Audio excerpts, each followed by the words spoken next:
Thank you so much for joining us for CBN NewsWatch. I'm Ephraim Graham. Ahead today, more hostages set free by Hamas amid concerns the ceasefire deal will allow Hamas to rebuild itself. And President Donald Trump releasing powerful weapons to Israel to defend itself, while also suggesting possibly relocating Palestinians out of Gaza to other countries. Here at home, President Trump quickly taking action against illegal immigrants in his first week, leading to a showdown with a South American country. And we're going to look at why Trump is talking about the U.S. retaking the Panama Canal amid the growing influence in the region of a key foreign power. And Christian leaders come together to discuss fulfilling the Great Commission and taking the gospel to the entire world. Ahead today, those stories and much more on CBN NewsWatch, and it begins right now. This is CBN NewsWatch. It's a busy Monday. We're going to begin in the Middle East, where Israel has been fighting a war for its survival as the nation marks International Holocaust Remembrance Day, 80 years after the Nazis murdered 6 million Jews. And while there is hope as more hostages are released, many are concerned Hamas will use the ceasefire deal to rebuild itself. Chris Mitchell reports now from Jerusalem. On Saturday, Daniela Gilboa, Liri Albag, Naama Levy, and Karina Ariev came home after more than 470 days in captivity. Thousands cheered their return. I live close by and I came to support the cause of getting, and we want all the hostages to come back home, obviously, so we're just waiting for that to happen. Just days after October 7th, CBN News interviewed Sasha Ariev, who told her about her last conversation with sister Karina. She called mainly to say goodbye, that she loves us, to keep the parents strong and do not sink in sorrow. The last message, the terrorists, they are here. I love you, I'm scared, they are here, they're abducting us. Maybe you don't see me crying, but I'm broken and devastated inside. I'm just trying to keep it together for my family and to believe and spread the hope that she and all the other hostages and missing people will come soon back home. Karina and now a total of 6 more hostages are free as part of this latest deal. Before their release, Hamas paraded the 4 soldiers on a stage with anti-Israel slogans. In defiance, the women gave the victory sign to the crowd. Meanwhile, some of the 90 Palestinian prisoners released in the deal returned to Ramallah. In all, nearly 2,000 prisoners, some who murdered Israelis, are to be freed during phase 1 of the deal. Now, these people, many of them, have the most heinous murders on their records, murders of Israeli Jews, and they intend to do it again. They say many, like British-Israeli columnist Melanie Phillips, love to see the hostages freed, but see the agreement as bad for Israel and good for Hamas. Israel is required to stand back for at least 6 weeks while more and more aid is poured into Gaza. Now, this means that there are 2 Hamas battalions that are still left in Gaza, and Israel is forced to stand by while Hamas reorganizes itself, re-equips itself, recovers its powers, exists, survives, and consequently it thinks it has won. Do you see that Hamas is reconstituting itself inside Gaza during this time? Definitely. Hamas is trying to invested most of its military power to control the Palestinians in Gaza. They don't need to invest too much power because the support of the Palestinian people for Hamas is high, but they are investing to be the power to run the Gaza Strip. Meanwhile, Prime Minister Benjamin Netanyahu thanked President Trump for releasing the arms held up by the Biden administration. Thank you, President Trump, for keeping your promise to give Israel the tools it needs to defend itself, to confront our common enemies, and to secure a future of peace and prosperity. Talking with reporters on Air Force One, Trump said he would like to see Arab countries take many of the people of Gaza. Talking about probably 1.5 million people, and we just clean out that whole thing. Meanwhile, on this Holocaust Remembrance Day, the families of the freed hostages are celebrating what they could only hope they'd see. Chris is joining us right now to continue our coverage. So, Chris, what more can you tell us about President Trump's idea of cleaning out Gaza and relocating Palestinians to countries like Jordan and Egypt, and how did those countries react to that? Well, not a very good reception by some of these countries, Ephraim, right now. Egypt's President El-Sisi says no. There are objections as well from Jordan, as well as Hamas, the Palestinian Authority. Many people think, they would think that this would undermine the Palestinian cause. On the other hand, there may be some Gazans, and especially the ones that have been allowed to go up to the north, where much of their infrastructure, many of their homes have been destroyed during the war. They may want to leave. There was a report back a couple of months ago by Channel 12 where many Gazans were just cursing Hamas for what they brought on many of the people there in the Gaza Strip. So they may want to leave. Whether or not Hamas would allow them to leave remains to be seen. There also has been a report that Indonesia or maybe Malaysia would be countries that would receive some of these Palestinians. For Jordan and Egypt in particular, I would say, Ephraim, many of these people in Gaza have been indoctrinated by Hamas, which is part of the Muslim Brotherhood. And the Muslim Brotherhood is really an archenemy of both of these governments, Jordan and Egypt. So these governments may be wary of bringing in people that would ultimately may want to overthrow these governments. So it's an interesting idea by President Trump. We'll see how far it goes and how far he may want to push this idea on these nations here in the Middle East. As you reported in your story, Israelis are rejoicing to see more hostages released. But what about the concern this is a bad deal for Israel in the long term? Well, some people may think this ceasefire deal will eventually collapse. And what's happened here in Israel, there's a number of different people groups. I would say across the board, everybody's thrilled, excited that the hostages have been released. They want them to come home. But there are others of the servicemen and women, the men and women that have fallen in Gaza right now, and they don't want the war to end without completely defeating Hamas. Remember, Ephraim, that we've talked about this many times. That's one of the main goals of the war, is to defeat Hamas militarily and to make sure that Hamas does not govern Gaza after the war. So those family members have certainly mixed feelings, and they don't want their sons and daughters, their sacrifice, to be in vain. Also, just about a week ago, I talked to a resident of the kibbutz on the border, and she and others there, they don't want to go back until they know Hamas is completely defeated. So while seeing some of the resurgence of Hamas is a great concern to many Israelis, and that's why many believe prayer is one of the ways out of this situation. How is Israel's government dealing with concerns Hamas will take this opportunity to rebuild itself? Well, they're doing some things, Ephraim, but they are constrained by the ceasefire. They will maintain a military presence in some of the strategic areas in Gaza. They hope that they can control some of the reconstruction efforts there inside Gaza Strip. Also trying to keep aid from Hamas is one thing they would like to do. And but however, as I said, the ceasefire really does restrict Israel from its freedom of movement in certain parts of Gaza. And as we're seeing somewhat of a resurgence of Hamas inside the Gaza Strip. President Trump has released major weapons held up by the Biden administration. What are those weapons and why are they important? Well, the main one is the 2,000-pound bombs. They're effective against fortified targets, that whether it's Hamas or Hezbollah, or even looking forward to a possible attack against Iran's nuclear facilities. These are bunker-busting bombs. Also, one of those elements that had been restricted with D9 bulldozers. That's used to actually, destroy some buildings there on the ground.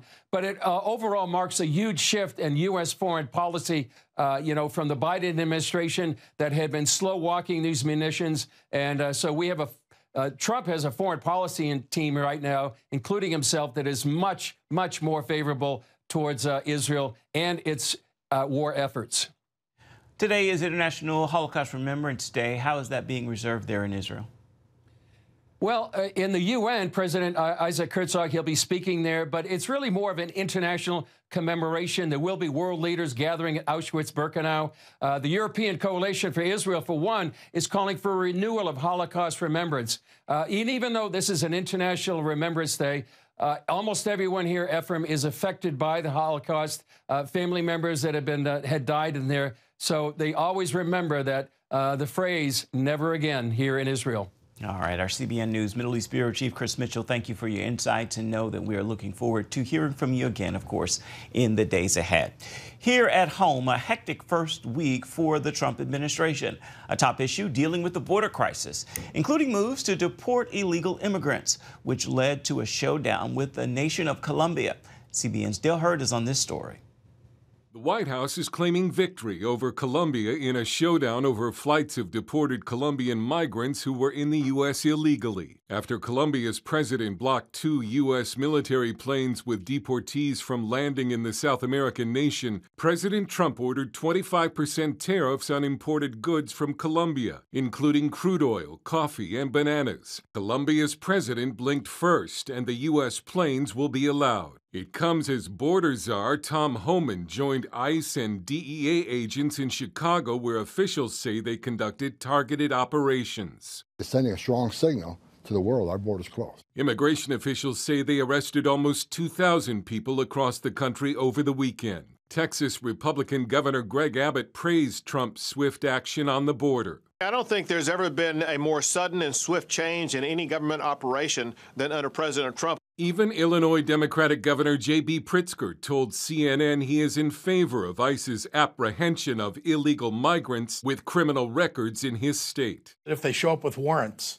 to take people away, that we're going to hand them over. We're going to follow the law in Illinois and federal law, too. We expect them to do the same. I'm very afraid that they will not follow the law. Meanwhile, the president says he'll appeal a federal judge's ruling blocking his executive order ending birthright citizenship. As part of Trump's promise to end the weaponization of the federal government against conservatives, the Justice Department said Friday it will scale back efforts by the Biden administration to prosecute pro-life demonstrators near abortion clinics under the FACE Act. Meanwhile, 2 more members of Trump's cabinet received Senate confirmation. Former South Dakota Governor Kristi Noem will now head the Department of Homeland Security, and Pete Hegseth, the president's choice to lead the Department of Defense, was also sworn in over the weekend. This week, the Senate will hold additional confirmation hearings for 3 more of Trump's cabinet picks, including Tulsi Gabbard for Director of National Intelligence, RFK Jr. for Health and Human Services, and Kash Patel for FBI Director. Dale Hurd, CBN News. Coming up, we'll explore why President Trump has been talking about taking back one of the world's most important trade routes, the Panama Canal. We'll bring you the story in just a moment.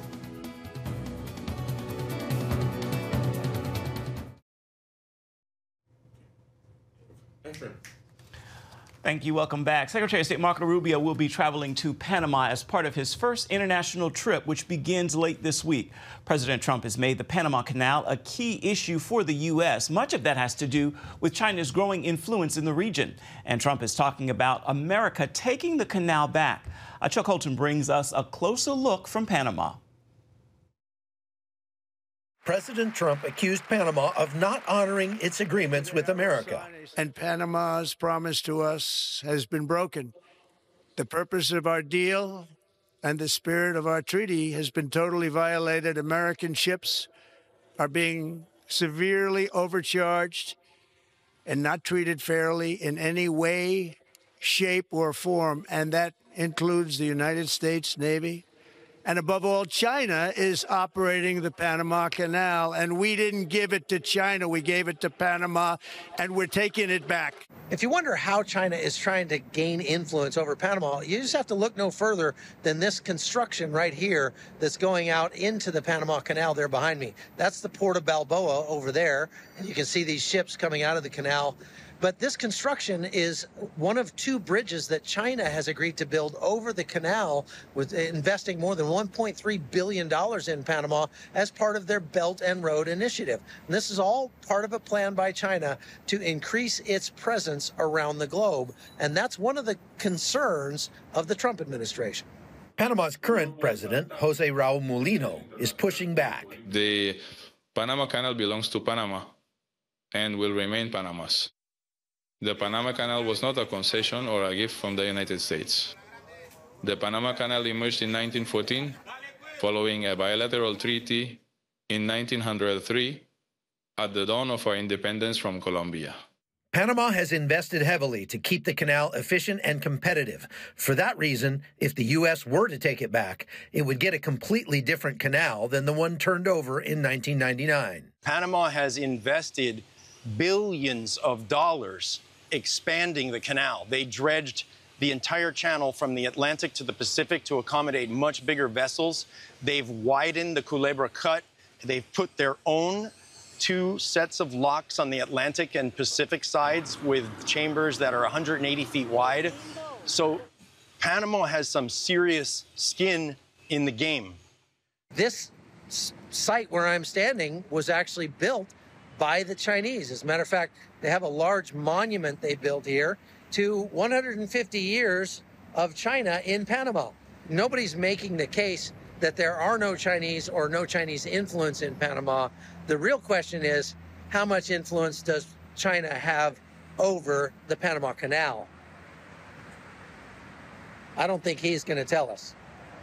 The Canal Administration insists it operates under strict rules of neutrality. El Tratado de Neutralidad dice everyone goes through equally under the same rules.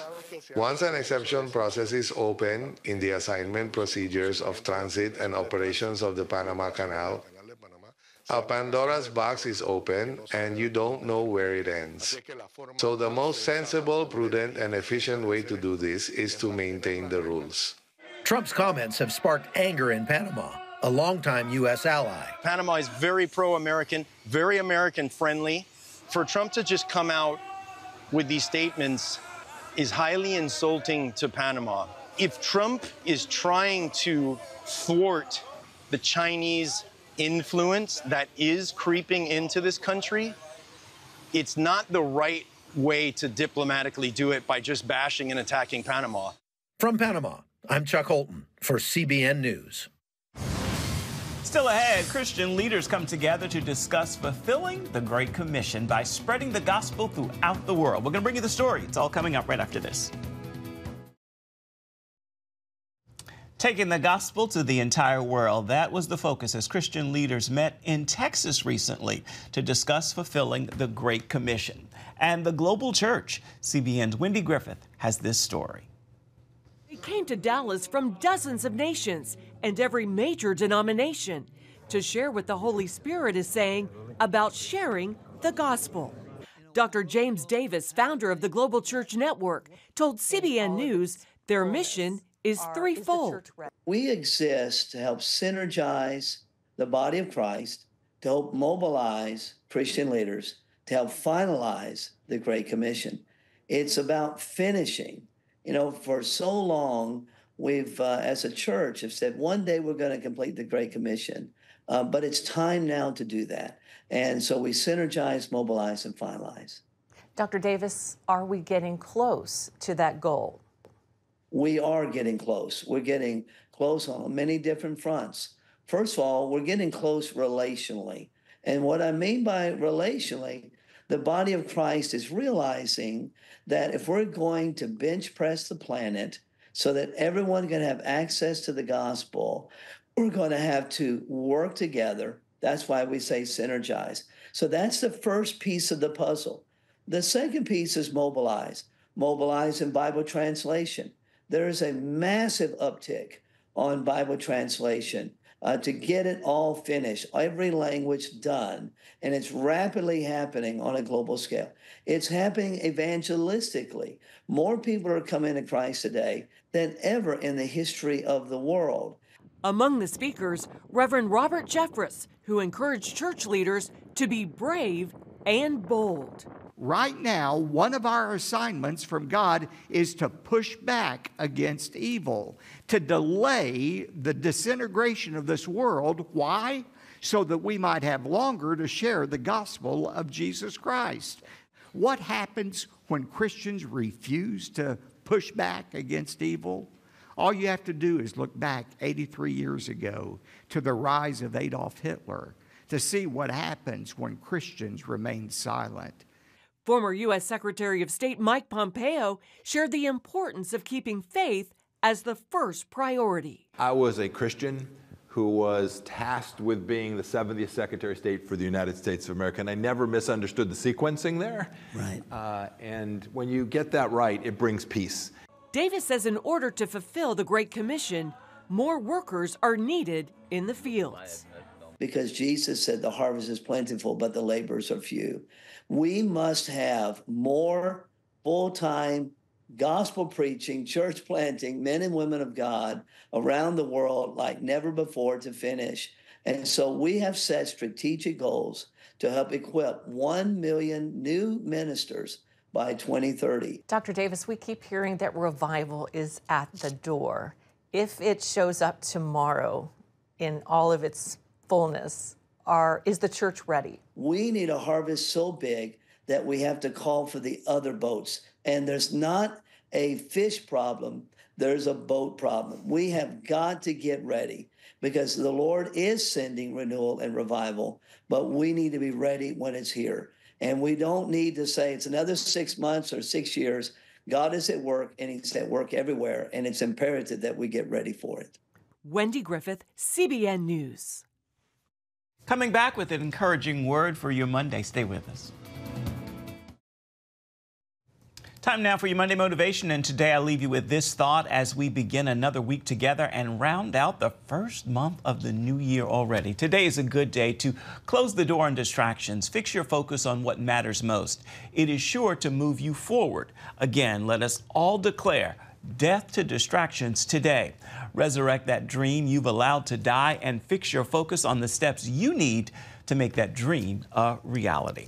Well, that will do it for this edition of CBN NewsWatch. Remember, you can always find more of our news programs on the CBN News channel. You can find them there at any time, as well as online. That address is cbnnews.com. Take a moment, let us know what you think about the stories you've seen here today. You can email us, newswatch@cbn.com. You can also reach out and touch us on Facebook, Instagram, and X, formerly known as Twitter. We look forward to seeing you right back here, same time tomorrow. Goodbye and God bless.